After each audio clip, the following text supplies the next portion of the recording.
At last, a measure of justice for Donald Trump.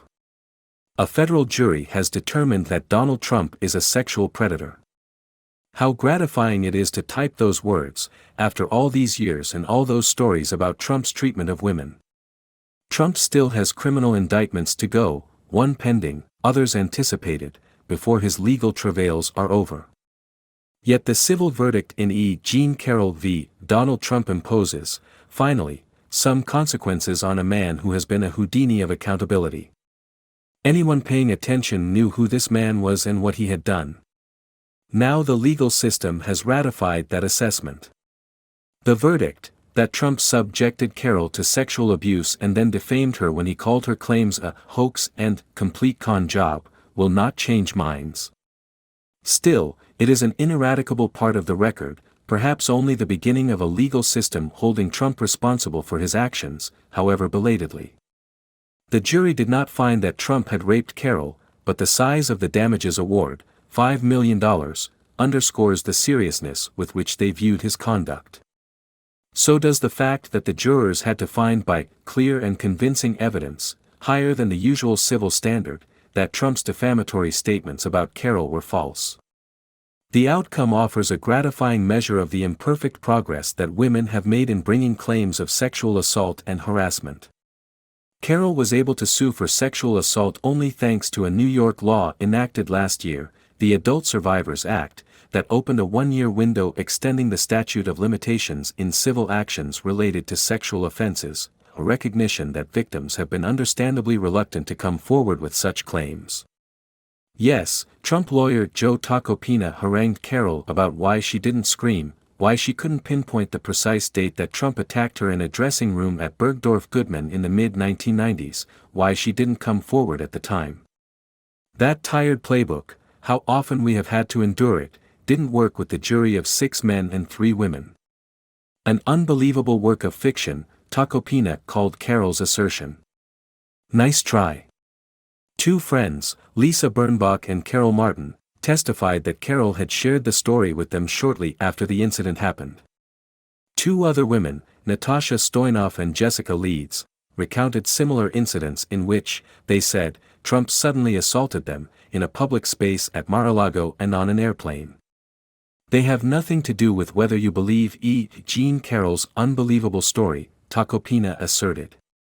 Fact check, yes, they did. As Carroll attorney Roberta Kaplan argued, Trump's modus operandi is consistent, he seizes the moment, seems to revel in the surprise attack. Tacopina hammered the argument that Carroll's account was based on a 2012 Law v. Order, Special Victims Unit episode in which a woman is raped in a dressing room in the lingerie section of Bergdorf's. They modeled their secret scheme on an episode of one of the most popular shows on television, Tacopina said. Some scheme. If you were going to invent a story, wouldn't you actually invent one, or, if you couldn't manage that, pick a more obscure example? Tacopina's claim also asked jurors to conclude that not only Carroll but also her 2 friends concocted a false story and perjured themselves. The strongest witness against Trump, though, was Trump himself. He didn't turn up at the trial, in fact, his attorneys called no witnesses, how could they? But his videotaped deposition, parts of which were shown to the jury, was damning. Trump trotted out his self-incriminating, not my type defense about Carroll, for good measure insulting her lawyer's appearance. You wouldn't be a choice of mine either, to be honest with you. I hope you're not insulted, Trump told Kaplan. I would not under any circumstances have any interest in you. Imagine how thrilled Trump's lawyers were with that gratuitous, sure to charm the jurors aside. No wonder they didn't put him on the stand. Then Trump undercut his own pathetic defense by mistaking a picture of Carroll for that of his ex-wife Marla Maples. Not his type indeed. And Trump pre-confessed in the Access Hollywood tape. He has had 6 years since that conversation was published to come up with an explanation, beyond locker room talk, of his, when you're a star, they let you do it. Instead, questioned by Kaplan, Trump could not avoid revealing his true self. Historically, that's true, with stars, Trump testified. True that they can grab women by the PY?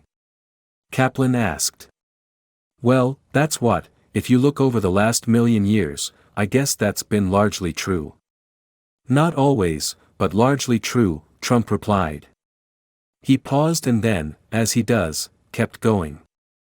Unfortunately or fortunately? Fortunately. Fortunately. Who would say the word fortunately to describe the act of sexual assault? Kaplan asked the jury. We know who. The man who was and would be president. Will this verdict do anything to stop him? Probably not. This isn't a criminal conviction. The jury had to decide to credit Carroll's account by only a preponderance of the evidence, not the higher criminal standard of beyond a reasonable doubt. Trump could have raped Jean Carroll in the middle of Fifth Avenue and his true believers wouldn't care. The rest of us have long known who he is and what he is capable of. In Trump's twisted world, any loss, at the ballot box or in court, is the result of a system rigged against him, and Tuesday brought more of the same. Trump falsely claimed even before the verdict that he was not allowed to speak or defend myself. The judge went out of his way to give Trump last-minute leeway to change his mind and testify. After the jury spoke, the Trump campaign complained that, in jurisdictions wholly controlled by the Democratic Party, our nation's justice system is now compromised by extremist, left-wing politics. Justice is dispensed in small, imperfect doses. A single teaspoonful will not cure the disease. But it is a start.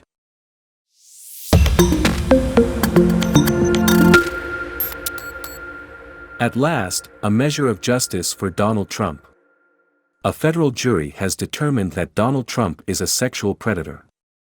How gratifying it is to type those words, after all these years and all those stories about Trump's treatment of women. Trump still has criminal indictments to go, one pending, others anticipated, before his legal travails are over. Yet the civil verdict in Jean Carroll v.